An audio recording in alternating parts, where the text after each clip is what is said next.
Coming This up. plot, though, feels very much like a 90-minute episode of Goosebumps.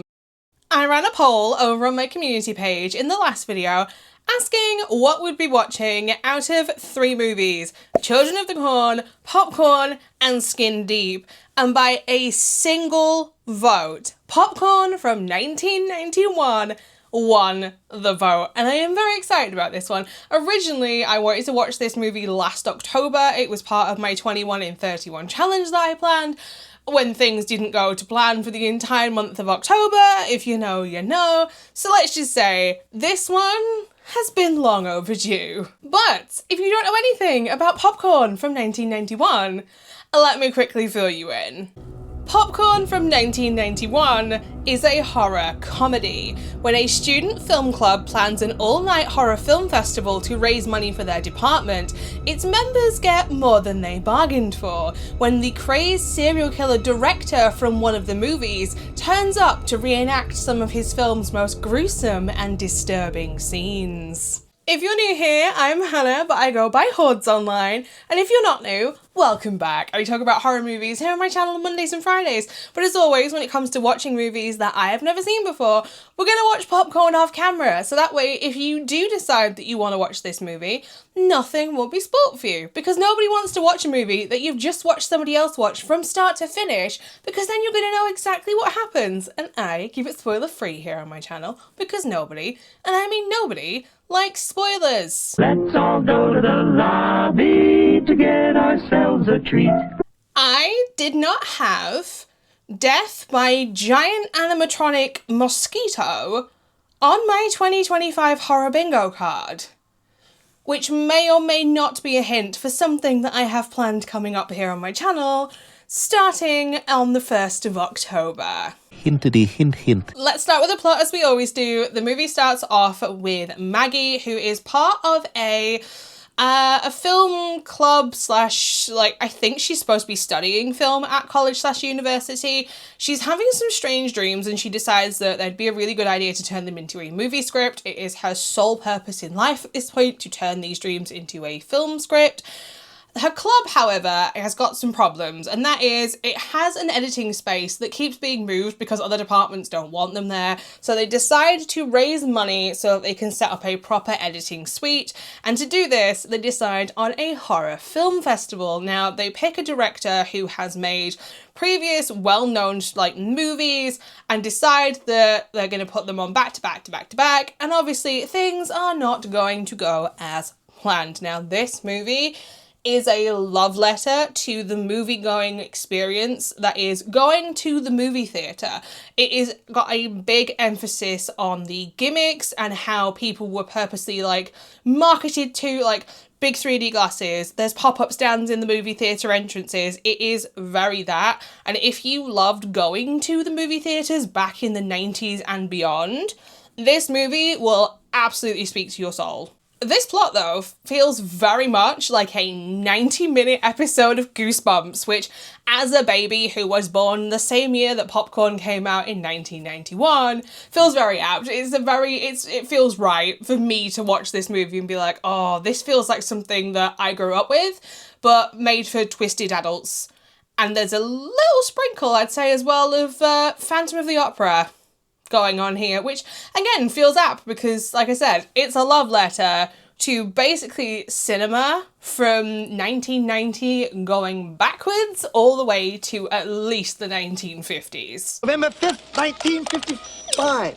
Let's just say Maggie's fine, but Toby and Cheryl and Joni are the absolute selling point of this movie. Cheryl and Joni, they're my girlies now. Anybody that will punch out a guy that says they don't hit women when being a misogynistic asshole, absolutely love Cheryl. Cheryl is so feisty. She's pretty laid back, but the second you rile her up, Cheryl's the girl you want in your corner. Joni is just hilarious. She's adorable. Everybody is dressed up in costume for the whole event. She turns up wearing a nurse outfit, and it's one of the, I can't say the word that I'd like to, because YouTube will absolutely tell me off for it.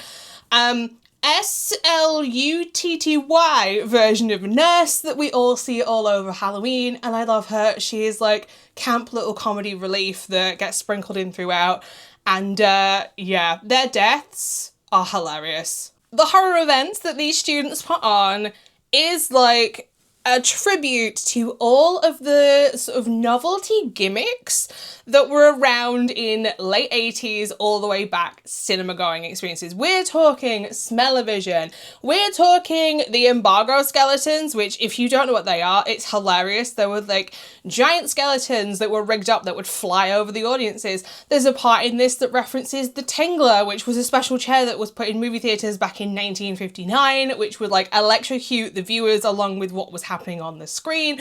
There are so many gimmicks that are being referenced in this, and all I can say is, even though I'm born in 91, I guarantee that if you were alive and going to the movie theatres at this time, there are so many more things that you will pick up on that went completely over my head just because she a baby faced 33. I'm the baby, gotta love me. The practical effects though in this, chef's kiss. This is where this movie shines, and I don't care that this was a low budget B movie.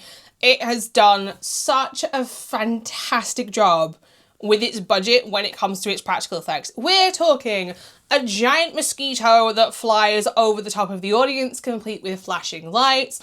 All the moviegoers have got like full makeup and costume on and are getting into things. There's little props that are being used to like reference these like makeshift movies that have been made up. Like the stench is great. Like everybody's got like pegs on their noses because they're pumping fake smells into this into the movie theater. There is I think it's called the mosquito, which is like a reference to not necessarily The Fly, but like big creature features of the sort of 50s, I want to say. I'm trying to not spoil like what these movies are so you can go in and enjoy them. But there's great big 3D goggles going on at one point. It is so camp. And then you find the villain in this. I have to try and describe this without spoilers. The way that they've done the multiple faces and the transitions between the multiple faces is so damn good. It is such a great example of how you can do practical effects on a very small budget. Like, so good. So if you're a fan of old school practical effects like myself, you need to watch this movie just for its practical effects. Everybody's death, though, in this movie is also equally hilarious. They are sprinkled in throughout the movies. You see, a movie will start and it will have a pop-up card, and then you'll see a little bit of what's going on behind the scenes at the movie theatre, and then it'll cut back to the screen for a little bit and you'll see a little bit of the action, and everybody's deaths happen to relate to what is currently happening on screen. So it's so camp. It's so camp. If you love going to the movie theatre, like I keep saying, you need to watch this movie because nothing will make you want to go back to the 80s and sit in a movie theatre with a massive like bucket of popcorn with your 3D goggles on than this movie will. I'm ready. In the end, I am actually going to give Popcorn from 1991 a 4 out of 5 stars. There's an expression that I like to use occasionally here on my channel, and that is, this movie is camp as tits.